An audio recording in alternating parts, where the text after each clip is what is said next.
Muy bien, vamos ahora a continuar con nuestro tema de los potenciales termodinámicos y de las relaciones de Maxwell. Nos hace falta ahora un potencial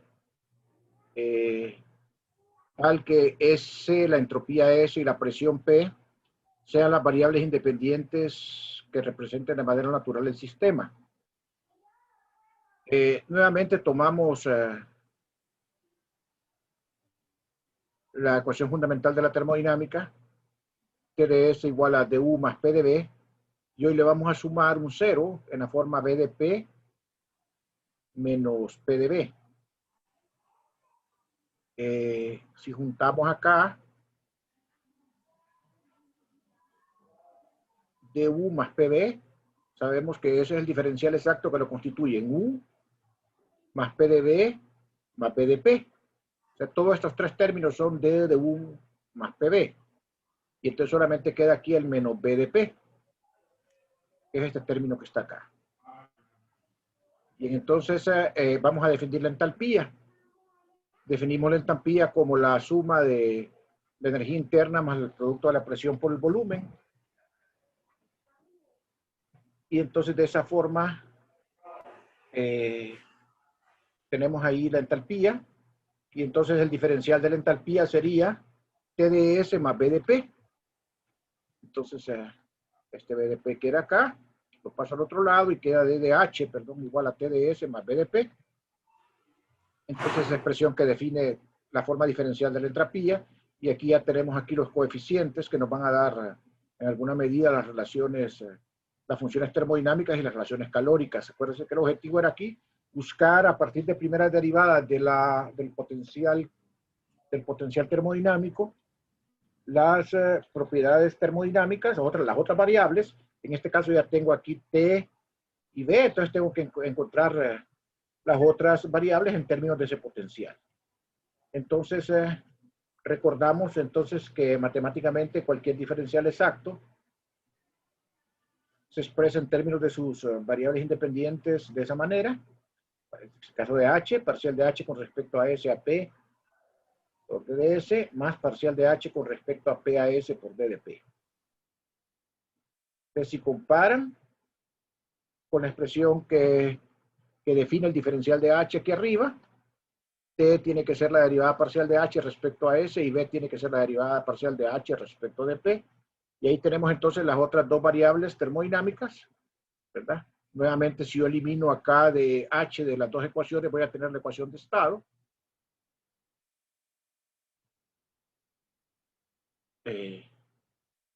¿Verdad? Como T es función de P y S y B es función de P y S, se puede eliminar S y encontrar la ecuación de estado.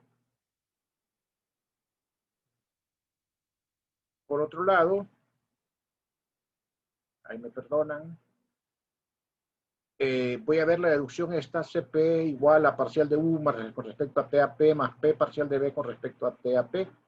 En una página adjunta adelante tengo esta deducción. Si quieren, la vemos al final. Tomemos esto como válido para no perder el orden acá y acuérdenme de ver la deducción en la página adjunta, que debe estar al final aquí de las notas. De la definición de H, vamos a sustituir acá de alguna manera para ver entonces cómo nos queda acá. Nos quedaría entonces CP igual a parcial de H con respecto a T a P.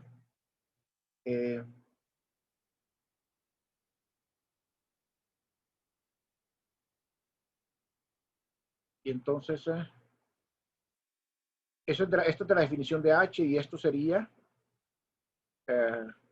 porque es una capacidad calorífica a presión constante, entonces es derivada total. Vamos a ver acá de la definición de H por qué.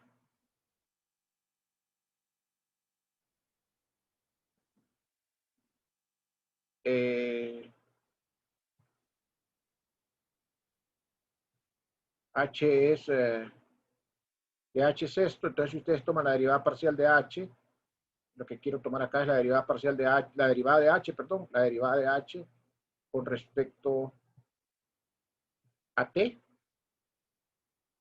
Entonces, si tomo la derivada de h con respecto a t,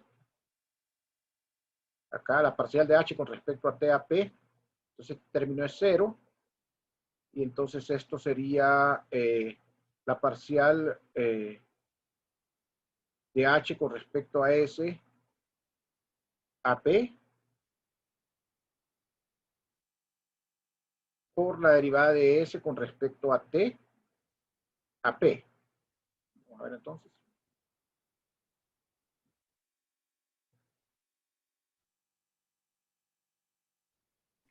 A mí me parece que ahí lo hacen de la definición de H, que es U más P por B.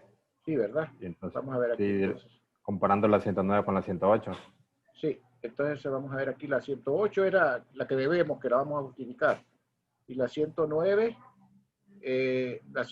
entonces, este resultado dice usted, ¿verdad? Sí, la 109 viene de la 108, o sea, por la definición de H, U más PB. Ah, sí. Y La como es a definición de presión H, sí. constante, la otra parcial se hace 0. Sí, La otra que tendrían ahí. es cierto, sí, es acá. Más arriba está. Es Ahí, parcial de H, H, sí, sería solamente la parcial de U, ¿verdad? más Porque la parcial de... No, después de esos dos términos, uno de los dos sería, hace, sí, que uno sería de los dos se hace P 0. por la parcial de B nada más, porque la parcial respecto a P es 0. Sí. Sí, entonces sería de la definición de H. Y entonces queda esta identidad que está acá. Sí. Entonces, si escribimos H como H de T y P y eliminamos S de la primera de las ecuaciones, vamos a ver acá, 107, que son las ecuaciones que nos dan las variables térmicas.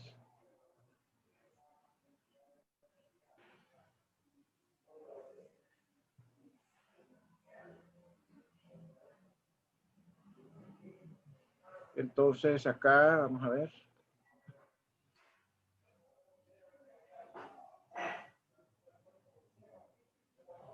Imagino que voy a sustituir acá.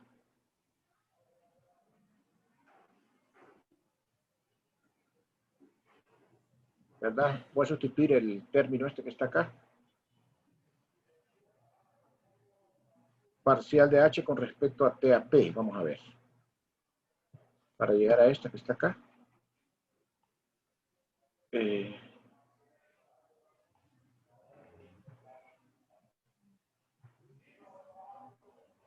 Parcial de H con respecto a T a P. Permítanme.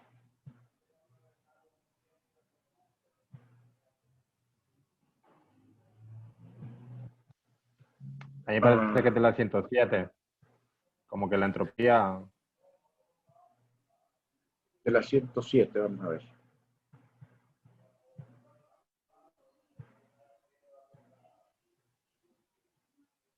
De la izquierda, como que el parcial de S pasa al lado derecho multiplicando. Lo que queremos es parcial de H. O sea, tenemos que este es T, ¿verdad? Vamos a ver.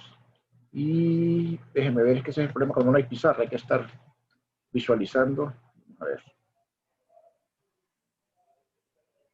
Lo que tengo es esta, parcial de H con respecto a T a P, para escribirse P. Entonces, observe también, dice que CP es T parcial de S con respecto a T a P. Eso es lo que quiero ver, eso. Usted dice que de la 108, 107. de la 107.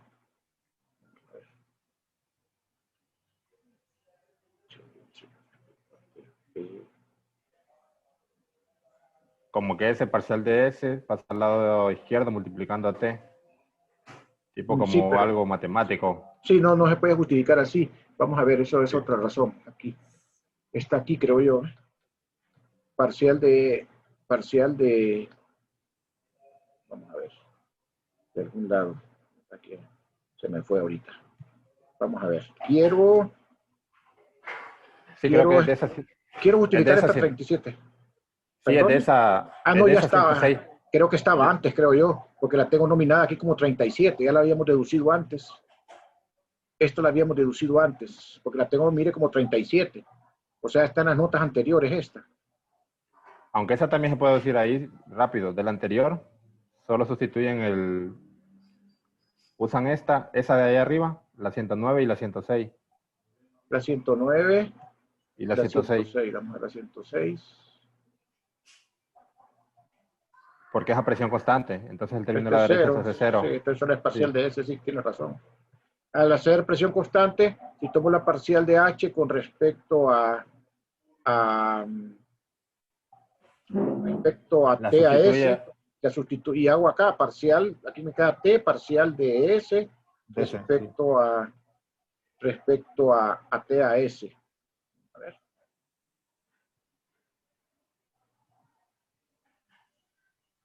Sí, ese es, ¿verdad?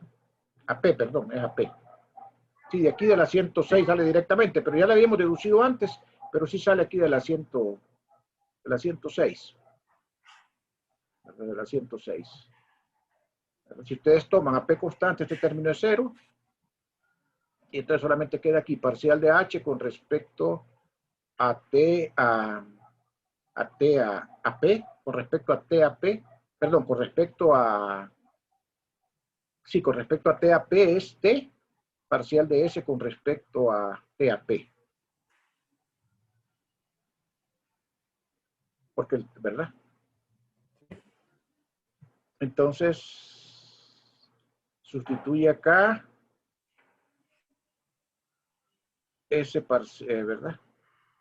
Sustituye acá ese parcial de H con respecto a T a P. Pero bueno, ahí tenemos entonces la 37 y de la primera de la 107, dice, vamos a ver cuál es la primera de la 107.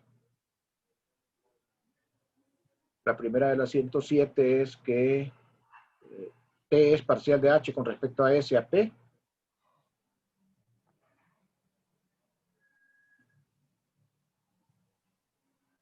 Entonces, lo que hace es que acá lo que hace, sí, mira, es invierte, porque eso sí es válido matemáticamente. Nosotros tenemos que se cumple que, en general, ¿verdad? Es decir, cuando tenemos esas derivadas así, 1 entre la parcial, en este caso sería de S con respecto a T a P,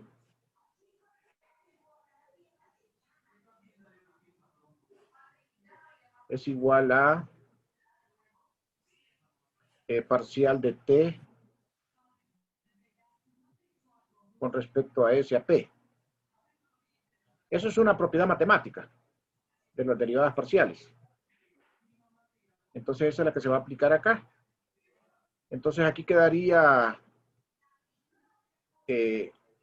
1 sobre la parcial de T con respecto a S a P. Y si vamos a la primera de la 107,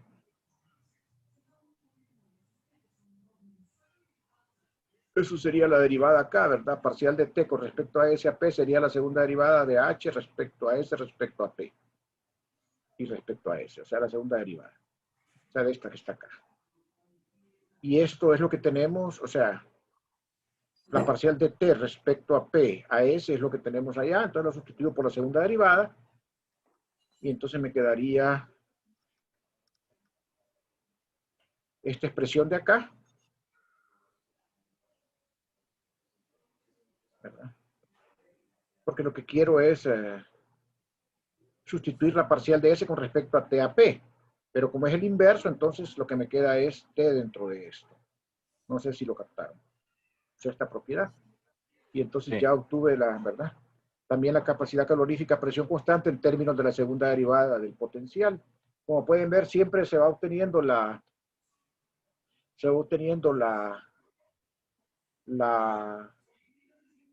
los calores específicos, los módulos, a partir de la segunda derivada del potencial y las variables termodinámicas a partir de la primera derivada. Esa es la regla. Y luego la condición de diferencial exacto va a permitir escribir la otra relación de Maxwell.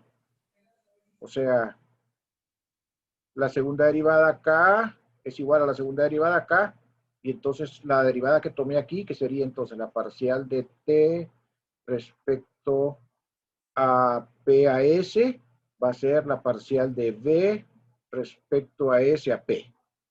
¿De acuerdo? Eso debe reflejarse aquí escrito adelante como la otra relación de Maxwell. Ah, pero aquí hay las otras cantidades, ¿verdad? Que son los módulos. Utilizamos la definición de compresibilidad diabática. Vamos a introducir una definición nueva, ¿verdad? Acuérdense que habíamos hablado de una capa sub T. Hoy vamos a hablar de una capa sub S, que es la compresibilidad diabática, que va a ser que va a definir entonces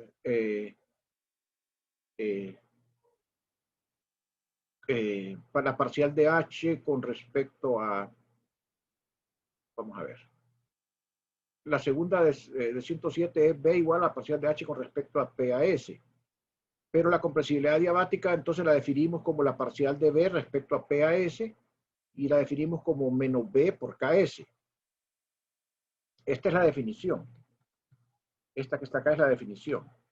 Entonces, si yo sustituyo aquí al derivar la parcial de B respecto a P a S, aquí me da la segunda derivada, y entonces menos el volumen por la compresibilidad diabática, por el módulo de compresibilidad diabática, me da la segunda derivada de H respecto a P a S. Otra cantidad. Y finalmente la relación de Maxwell que les había hablado acá, ¿verdad? Que es esta que está aquí,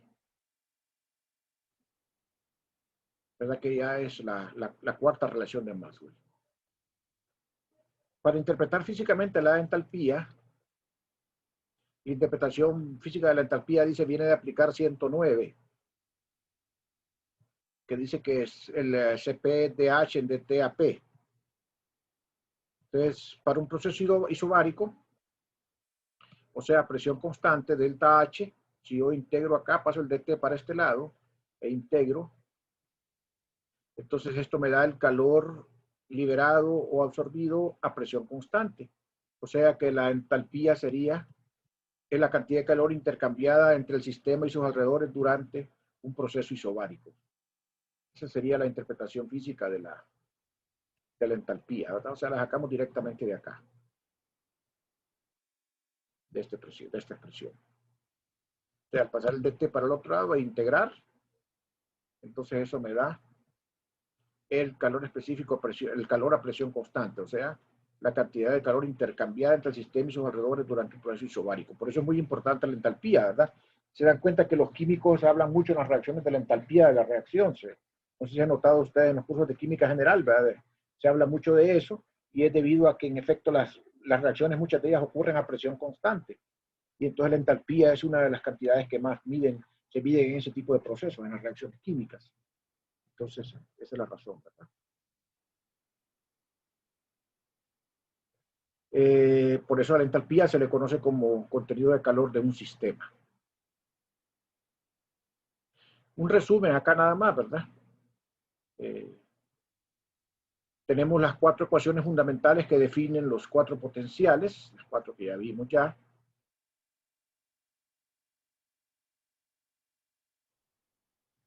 Y tenemos entonces esas cuatro, ¿verdad? Tenemos que de la ecuación 1 tenemos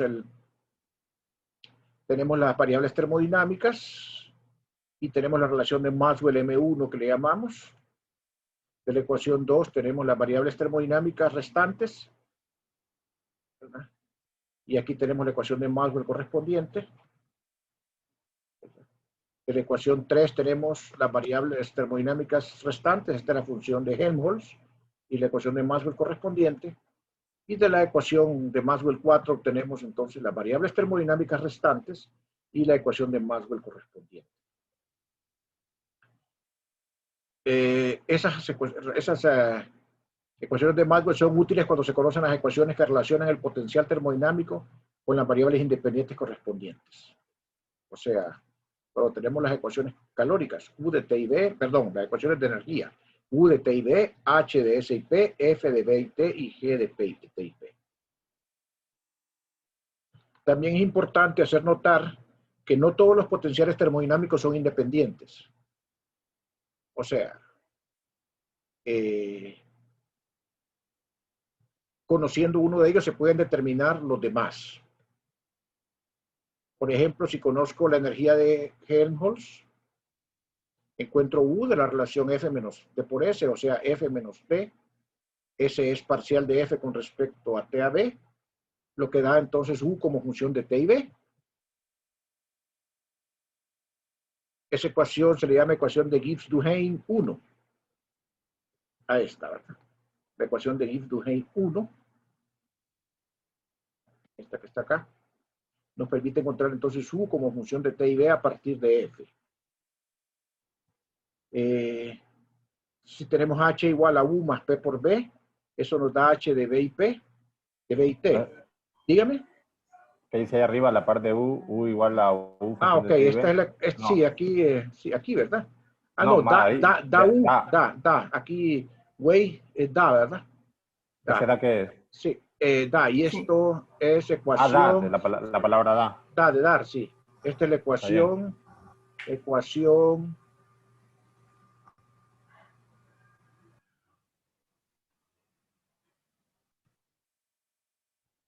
ecuación de Gibbs, no, no es de Gibbs, Duhem, es la ecuación de Gibbs-Helmholtz. Gibbs-Helmholtz.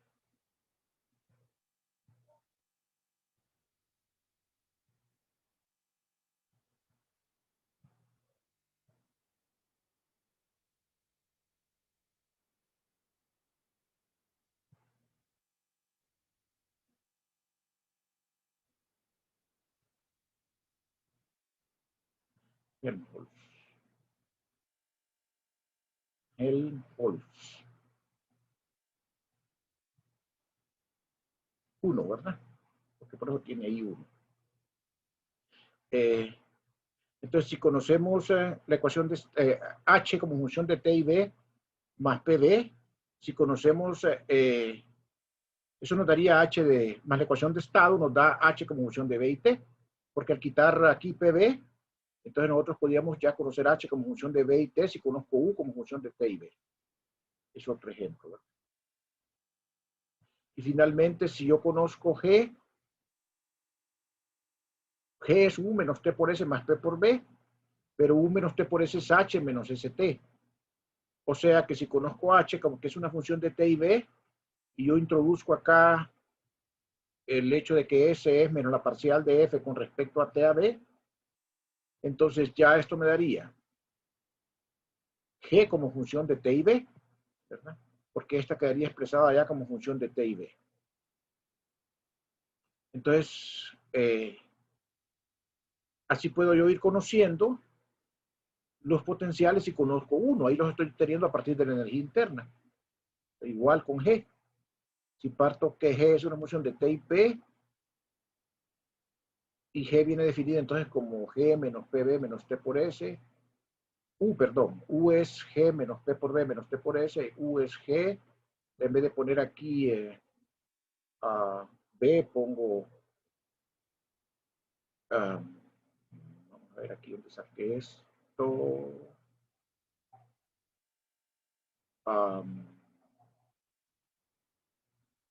Bueno, sí. Estas son relaciones de Maxwell. B es parcial de G con respecto a P a T y S es parcial de G con respecto a T a S. O sea, esto es B y esto es menos S. Las relaciones de Maxwell. Entonces aquí tengo yo que ya puedo tener U como función de T y P a partir de G como función de T y P.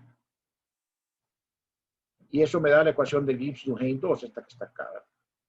Gibbs-Helmholtz. Gibbs-Helmholtz, esa que está ahí. Procedimiento similar les permite obtener H y F como funciones de T y P a partir de H, ¿verdad? Y aquí obtenían la ecuación de Gibbs-Helmholtz 3. Esta que está acá. Entonces, con esto, pues, nosotros tenemos que de la ecuación de Gibbs-Helmholtz 1,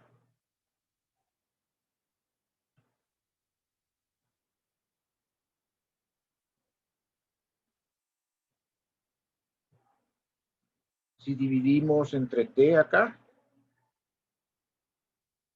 esta ecuación,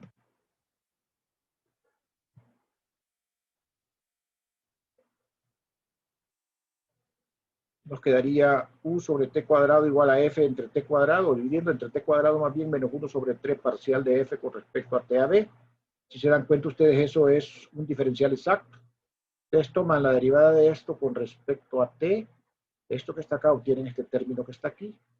Entonces eso es eso, ¿verdad? Menos parcial con respecto a t de f entre t a b. Entonces esto da u entre t cuadrado.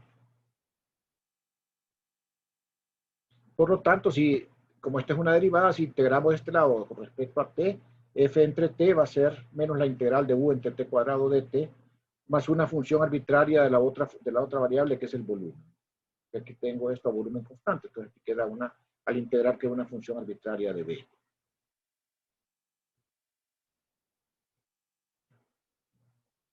De manera similar, la ecuación de Gibbs-Helmholtz 3 daría h entre t cuadrado igual a g entre t cuadrado menos 1 sobre 3 parcial de g con respecto a t a p. Y entonces eso es una derivada total respecto a t de g entre t. Eso es lo interesante.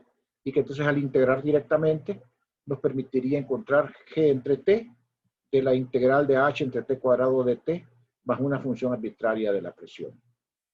Entonces miren, interesante porque esas ecuaciones de Gibbs-Helmholtz nos permiten encontrar los otros potenciales en términos de uno de ellos. Aquí dice 114 y 115 permite encontrar G y F, F y G a partir de U y H respectivamente. Y, o sea, las funciones I que aparecieron en las integraciones, la función I que apareció acá y la función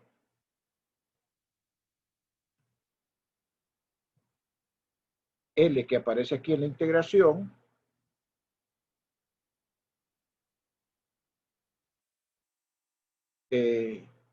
corresponden a los valores de I y G a 0 grados Kelvin, ¿verdad? Y se pueden determinar de la tercera ley de la termodinámica. O sea, utilizamos la tercera ley de la termodinámica, podemos obtener esos valores residuales de F y G, ¿verdad? O sea, corresponderían a los valores de G y de F, o sea, tanto I como L, a 0 grados Kelvin. Ok, ¿se acuerdan de la ecuación aquella que teníamos para la capacidad calorífica? Esta CP, partimos de ahí. Entonces es bastante simple. Yo tengo que du es parcial de u con respecto a p a t por dp más parcial de u con respecto a t a p de t, si la considero como una función de la presión y de la temperatura. O sea, estoy considerando una descripción en la cual u es función de p y t y b es función de p y t.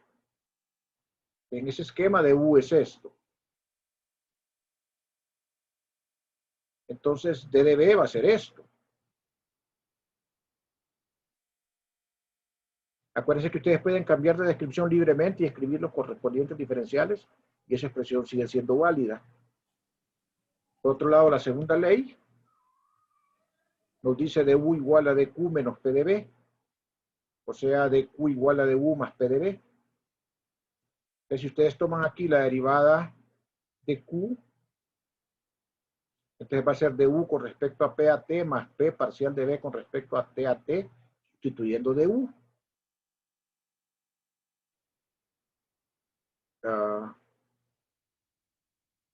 Y aquí queda dp, el dp que tenían antes. Esto que está acá es ddb. ddb es esto que está acá y creo yo que por ahí me comí un signo.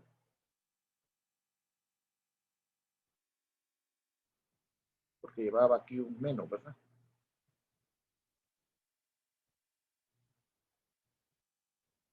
Menos. Entonces debería de ir. Ah, no, porque aquí tengo dq, es más, está bien. Entonces solamente copié aquí ddb. Entonces, Si tomamos dq de t a p, paso el dt ahí sí, esto equivale a derivar, ¿verdad? El dt queda aquí dt en dt es 1, y eso sí es correcto, Jorge, físicamente y matemáticamente, ¿verdad?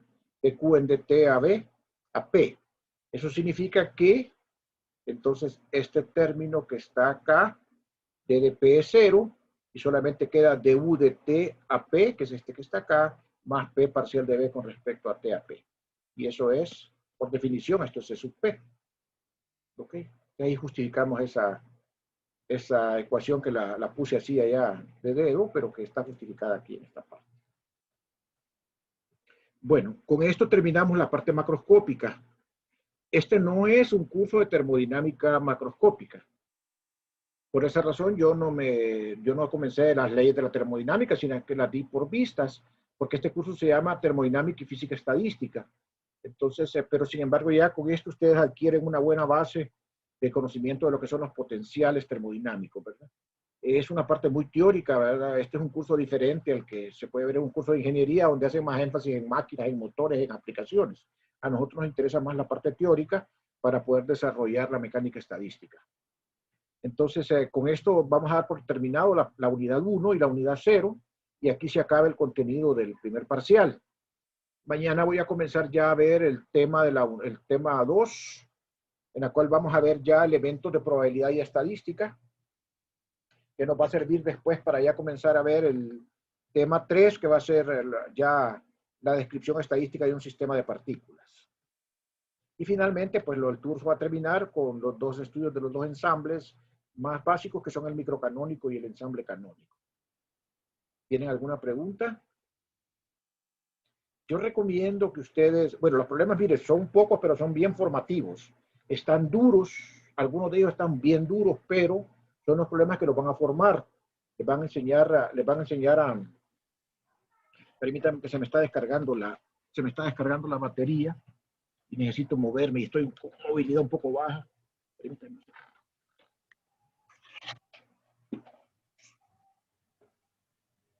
Es como les decía, ustedes van a tener esos problemas con una buena referencia.